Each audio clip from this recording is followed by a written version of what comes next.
कैसा लगा बाबर आजम के बगैर आज का मैच हारना। क्योंकि बाबर आजम अगर पाकिस्तान की टीम के अंदर होते तो शायद पाकिस्तान की क्रिकेट टीम यूं इस तरह से ना पहला ओडीआई मैच जिम्बाब्वे के हाथों हारती और ना ही ये वाला टी20 मैच हारती। लेकिन यंग लड़कों को आजमाने का शौक था कि हमारे पास यंग टैलेंट है, हम उसके थ्रू जीत जाएंगे।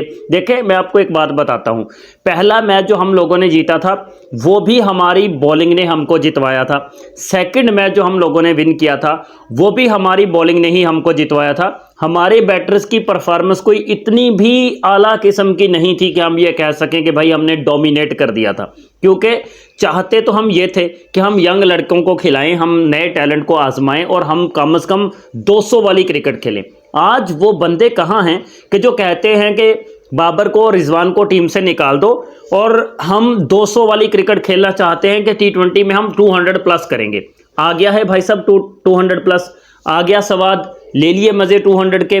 चलते हैं मज़ीद आगे, डिटेल के साथ बात करते हैं।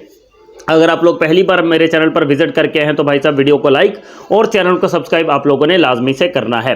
जिम्बाब्वे की क्रिकेट टीम ने तीसरे टी20 मैच में पाकिस्तान को 2 विकेटों से हरा कर सीरीज तो पाकिस्तान को ही जितवाई है, क्योंकि पहले 2 मैच पाकिस्तान ने जीत लिए थे। लेकिन कम से कम अपने क्राउड को, अपने होम क्राउड को उन्होंने खुश कर दिया है, जाते जाते खुश कर दिया है। क्योंकि पाकिस्तान की क्रिकेट टीम जिस वक्त जिम्बाब्वेन टूर पर गई थी तो जाकर पहला ही मैच उन लोगों को जितवा दिया था पाकिस्तान ने। मतलब जब पाकिस्तान की टीम बहुत अच्छी टीम है, मतलब हम पाकिस्तानी है ना, तो हम बहुत अच्छे हैं भाई। हम कहते हैं कि हम मैचेस भी जीत लें, दूसरों को खुश भी कर दें, और ये हमने किया है। ये हमने किया है। ऑस्ट्रेलिया वाला टूर हमने किया था, वहां पर हमने पहला ओडीआई मैच हार लिया, उसके बाद अगले दोनों मैचेस जीतकर हमने सीरीज जीत ली। हम भी खुश, परले भी खुश, क्योंकि उनको भी हमने जितवा दिया था। उसके बाद टी20 सीरीज आई, वो सारे के सारे मैचेस हमने हार लिए, उनको जितवा दिया और वो खुश हो गए। मतलब एक सीरीज हमने जीत ली, एक उन्होंने जीत ली, वो भी राजी, हम भी राजी। अब आया जिम्बाब्वेन सीरीज, तो यहाँ भी हमने बड़ी कैलकुलेशन तरीके से कैलकुलेट करके ना हमने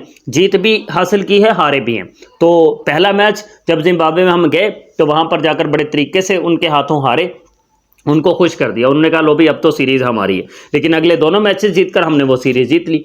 फिर टी20 की बारी आई तो हमने दोनों मैचेस पहले जीतकर उनको जख्म दे दिए, और फिर उसके बाद जो आखिरी मैच था वो आखिरी मैच उनको जितवा दिया। मतलब जब जिम्बाब्वे में घुसे थे तो भी उनके चेहरों पर स्माइल हमने दी थी, और जब जिम्बाब्वे से निकल रहे हैं तो भी उनके चेहरों पर स्माइल जो है ना वो देकर निकल रहे हैं। लेकिन मैं उन लोगों से ये पूछना चाहता हूं कि जिन्होंने हमेशा ये वाली बात की है कि भाई बाबर आजम को और रिजवान को टी20 की टीम से निकाल दो, ये टी20 के प्लेयर ही नहीं है, तो हम 200 प्लस करने में कामयाब हो जाएंगे। मुझे एक बात बताएं कि भाई ये पूरी सीरीज थी और थी भी जिम्बाब्वे के अगेंस्ट, कोई बड़ी टीम नहीं थी, कोई बड़ा अपोनेंट नहीं था कि जिसके खिलाफ सीरीज थी। 200 तो नहीं हुआ, सिर्फ एक मैच में हम लोग 180-82 तक पहुंचे थे, 200 तो फिर भी नहीं हुआ था। और 180-82, 190, 170-75 तो बाबर और रिजवान के होते हुए भी हम लोग करते रहे, बल्कि हमने तो 200 प्लस चेज भी किया हुआ है। उन्हीं बंदों की ओपनिंग पार्टनरशिप भी ऑलमोस्ट 200 की हुई थी। हमने 152 भी उन्हीं के थ्रू चेज किया हुआ है। हमने बहुत सारे रन चेज किए हुए हैं, न्यूजीलैंड को भी पेला हुआ है हमने, ऑस्ट्रेलिया को भी पेला हुआ है, साउथ अफ्रीका को भी पेला हुआ है। तो फिर उन बंदों की जगह टीम के अंदर क्यों नहीं बनती? मेरे भाई, अगर तुम लोग टीम के अंदर तब्दीलियां करना चाहते हो ना, तो उसका सीधा सीधा हल ये भी है कि आप किसी की डिसरिस्पेक्ट ना करो। ये मत बोलो बाबर टी20 का प्लेयर नहीं है, रिजवान टी20 का प्लेयर नहीं है। आप वो बंदे ढूंढो कि जो आपको चाहिए, और जब वो चाहिए हैं तो आप एक साथ सबको बीच टीम में घुसाओ मत, आप एक एक करके उनको ट्रीट करवाओ, एक एक करके उनको मौका दो। जब आप देखोगे भाई ठीक है ये एडजस्ट हो रहे हैं, तो चाहे जिसको मर्जी टीम में से निकाल दो। ये कौन सी बात हुई कि ये टी20 का खिलाड़ी नहीं है? जो आपके लिए 9 साल 10 साल टी20 क्रिकेट खेल खेल कर यहां तक पहुंच गए, अब वो आपके लिए टी20 का प्लेयर नहीं रहा। सो डिसरिस्पेक्ट किसी की भी नहीं चलेगी, डिसरिस्पेक्ट नहीं करनी, और ख़ास तौर पर किंग बाबर आजम की तो नहीं करनी। उसने आपके पाकिस्तान की पहचान सबसे बड़ा बाबर आजम ही है। इस वक्त पाकिस्तान के पास सबसे बड़ा ब्रांड बाबर आजम ही है, और बाबर ही पूरी दुनिया में पाकिस्तान की पहचान है। ये सब लोग बहुत अच्छे तरीके से जानते हैं। इसके अलावा हमारे पास कोई ऐसा बहुत बड़ा सरमाया तो है नहीं, इसके अलावा हमारे पास कोई ऐसा बहुत बड़ा एसेट तो है नहीं कि जो हमने पूरी दुनिया को दिखाना है। तो हमारे पास बाबर आजम है ना, उस पर प्राउड फील करो भाई, उसको उस पर प्राउड करो कि वी हैव बाबर आजम, हमारे पास है बाबर आजम।